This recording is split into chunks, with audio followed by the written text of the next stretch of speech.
नाम है तेरा तारनहारा, कब तेरा दर्शन होगा। जिनकी प्रतिमा इतनी सुंदर हो, वो कितना सुंदर होगा। ओम नमो भगवते वासुदेवाय। आप सभी का हमारे चैनल भक्ति सागर में हार्दिक अभिनंदन है।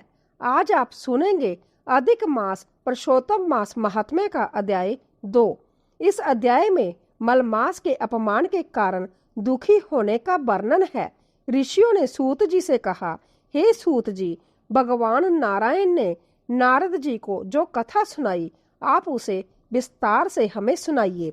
सूत जी बोले, हे ऋषियों, जैसे भगवान नारायण जी ने नारद मुनि से कहा, वही सब मैं इस प्रकार कहता हूँ। एक बार धर्मराज युधिष्ठिर को दुष्ट द्रोदन आदि ने कपट पूर्वक जुए में हरा दिया। द्रोदन के कहने पर दुशासन ने द्रौपदी के बाल पकड़कर उसकी साड़ी खींची। तब भगवान श्री कृष्ण ने उसकी रक्षा की। उसके बाद प्रतिज्ञा के अनुसार पांडव राज्य त्याग कर काम्यक वन चले गए। वहां पांडवों ने अनेक कष्ट उठाए। उन दुखी जनों को देखने के लिए एक बार भगवान श्री कृष्ण काम्यक वन में पधारे। भगवान को अपने निकट देखकर पांडव ऐसे प्रसन्न हुए मानो उनके प्राण लौट आए हो। वे भगवान श्री कृष्ण के प्रेम में विभोर होकर उनके चरण कमलों में प्रणाम करने लगे। द्रौपदी ने भी भगवान के चरणों में बार बार सिर नवाया। यह देखकर भगवान बहुत दुखी हुए। तब भक्त वत्सल विश्व आत्मा भगवान श्री कृष्ण धृतराष्ट्र के पुत्र द्रोदन आदि को भस्म कर डालने की इच्छा से क्रोधित होने लगे। भगवान के इस विकराल रूप को देखकर अर्जुन भयभीत हो उठे। युधिष्ठिर और द्रौपदी ने हाथ जोड़कर भगवान की स्तुति की। अर्जुन बोले, हे नाथ, आप जगत की रक्षा करने वाले हैं। मैं भी इसी जगत का भाग हूँ, फिर आप मेरी रक्षा क्यों नहीं करते? संसारिक दुखों को दूर कीजिए। हे प्रभु, आप तो इन सब बातों को जानते ही हैं। मैं आपके चरणों में प्रणाम करता हूँ। श्री नारायण बोले। इस प्रकार अर्जुन की करुण विनती और बार बार प्रणाम करने पर भगवान श्री कृष्ण शांत हुए। तब पांडवों ने भी संतोष पाया और उनके व्यवित मुख पर फिर से खिल उठे। श्री नारायण बोले, फिर अर्जुन ने भगवान श्री कृष्ण से वही प्रश्न किया जो तुमने मुझसे किया है। तब श्री कृष्ण ने कुछ समय ध्यान किया और पांडवों के हित के लिए इस प्रकार वचन कहे। श्री कृष्ण बोले, हे राजन, आपने अंतिम अवैधुत प्रश्न किया है, इसका उत्तर देना कठिन है। चेतर, अधिक मास, तिथि, पक्ष, नक्षत्र, ऋतु, मुहूर्त, अयन, उत्तरायण, दक्षिणायन, वर्ष, योग, पर्वत, नदी, समुद्र और झील, यह सभी अपने अपने गुणों के कारण पूजनीय है। इनमें कोई भी ऐसा नहीं जो पूज्य और स्वामी रहित हो। हे पांडुपुत्र, एक समय अधिक मास की भी उत्पत्ति हुई। लोग उसे अनाथ, स्वामी रहित, निंदनीय और मलमास कहकर पुकारते थे। शुभ कर्मों के लिए त्याज्य कहकर उसकी निंदा की जाती थी। ऐसी निंदा और अपमान के वचन सुनकर अधिक मास अंततः दुखी हो गया। वह चिंतित होकर मन ही मन व्याकुल रहने लगा।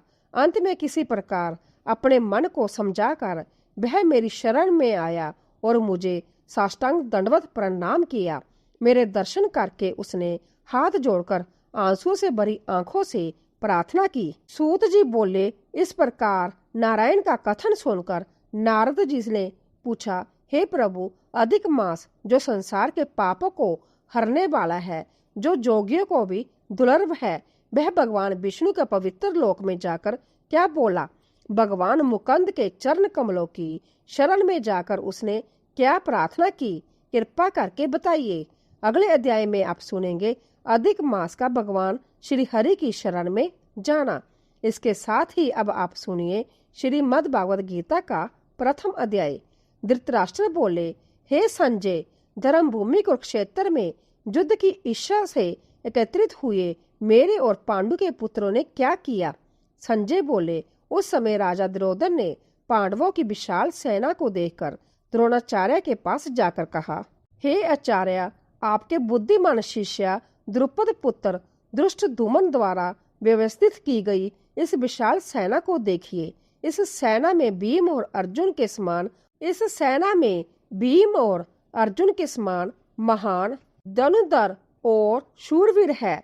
सत्याकी, विराट, महारथी राजा द्रुपद, दुष्टकेतु, काशीराज, पुरंजित, कुंती भोज, शैब्य, पराक्रमी, युद्धमन्यु, उत्मौजा, सुभद्रा पुत्र अभिमन्यु और द्रौपदी के 5 पुत्र जय सभी महारथी है। हे ब्राह्मण श्रेष्ठ, अब हमारे पक्ष के प्रधान योद्धाओं को भी जान लीजिए। आप पितामह भीष्म, कर्ण, कृपाचार्य, अश्वत्थामा, विकर्ण और सोमदत्त पुत्र भूरिश्रवा आदि अनेक वीर योद्धा हमारे पक्ष में है। यह सब मेरे लिए प्राण त्यागने को तैयार है और युद्ध कला में निपुण है। भीष्म पितामह द्वारा रक्षित हमारी सेना अजय है, जबकि भीम द्वारा रक्षित पांडवों की सेना जीतने योग्य है। इसीलिए आप सब अपनी अपनी जगह स्थित रहकर पितामह भीष्म की रक्षा करें। द्रोणोदन के जय वचन सुनकर पितामह भीष्म ने सिंहनाद के समान गर्जना करके अपना शंख बजाया। उसके बाद शंख, नखाड़े, डोल, मृदंग और रणभेरी आदि एक साथ बज उठे। उनका शब्द अत्यंत भयंकर था।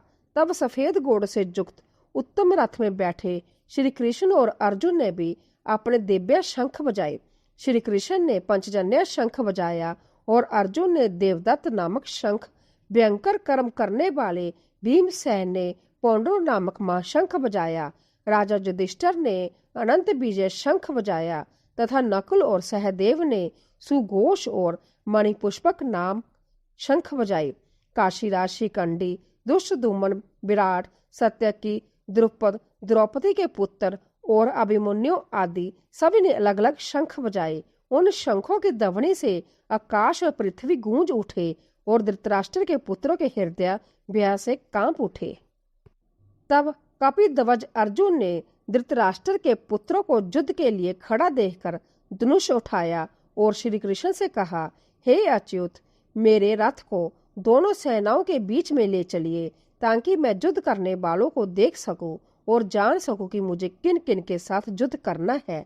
संजय बोले, अर्जुन के ऐसा कहने पर भगवान श्री कृष्ण ने रथ को दोनों सेनाओं के बीच में भीष्म और द्रोणाचार्य के सामने खड़ा करके कहा, हे पार्थ, इन एकत्रित हुए कौरवों को देखो। तब अर्जुन ने दोनों सेनाओं में अपने बंधु बांधव, पितामह, गुरुजन, मामा, बाई, पुत्र, पौत्र, मित्र, ससुर और शुभ चिंतकों को देखा। उन्हें देखकर अर्जुन अत्यंत करुणा से भर गए और बोले, हे कृष्ण, इन युद्ध की इच्छा वाले सब जनों को देखकर मेरे अंग शीतल हो रहे हैं, मुख सूख रहा है, शरीर कांप रहा है और रोमांच हो रहा है। गांडीव हाथ से गिर रहा है और त्वचा जल रही है। मेरा मन भ्रमित हो रहा है और मैं खड़ा भी नहीं रह पा रहा हूँ। हे केशव, मैं शुभ लक्षण नहीं देख रहा। सब जनों को मारकर ना राज्य चाहिए, ना सुख और ना बीजे। हे गोविंद, हमें राज्य, भोग और जीवन से क्या लाभ, जिनके लिए हम यह सब चाहते हैं वही लोग युद्ध भूमि में खड़े हैं। गुरुजन, पितामह, पुत्र, पौत्र, मामा, ससुर और संबंधियों को मारकर मैं तीनों लोकों का राज्य भी नहीं चाहता, फिर पृथ्वी के राज्य की तो बात ही क्या है। हे जनार्दन, धृतराष्ट्र के पुत्रों को मारकर हमें क्या प्रसन्नता मिलेगी? इन सब जनों को मारकर तो हमें पाप ही लगेगा। अपने कुटुंब का नाश करके हम सुखी कैसे होंगे? कुल के नाश से सनातन कुल धर्म नष्ट हो जाते हैं और धर्म के नष्ट होने पर अधर्म बढ़ जाता है। अधर्म बढ़ने से कुल की स्त्रियां दूषित हो जाती है और उनसे वर्ण संकर उत्पन्न होता है। वर्ण संकर कुलगातियों को नरक में ले जाता है। पिंडदान और तर्पण की क्रियाएं नष्ट हो जाती है। हे जनार्दन, कुल धर्म नष्ट होने से मनुष्य लंबे समय तक नरक में निवास करता है, ऐसा हमने सुना है। हाय, हम राज्य और सुख के लोभ में महान पाप करने को तैयार हो गए हैं। यदि शास्त्रधारी धृतराष्ट्र के पुत्र मुझे निहत्थे ही मार डाले तो भी वह मेरे लिए अधिक कल्याणकारी होगा। संजय बोले, ऐसा कहकर शोक से व्याकुल अर्जुन ने धनुष बाण त्याग दिए और रथ के पिछले भाग में बैठ गए। ओम नमो भगवते वासुदेवाय नमः। श्रीमद् भागवत गीता का प्रथम अध्याय समाप्त हुआ। जो मनुष्य इस अध्याय को पढ़ता, सुनता और उसका अभ्यास करता है, वह भगवान श्री विष्णु के लोक को प्राप्त होता है। यह थी आज की कथा। आशा करती हूँ आपको आज की कथा पसंद आई होगी और आप हमारी आने वाली वीडियो का भी इंतजार करेंगे। जय श्री कृष्ण। राधे राधे।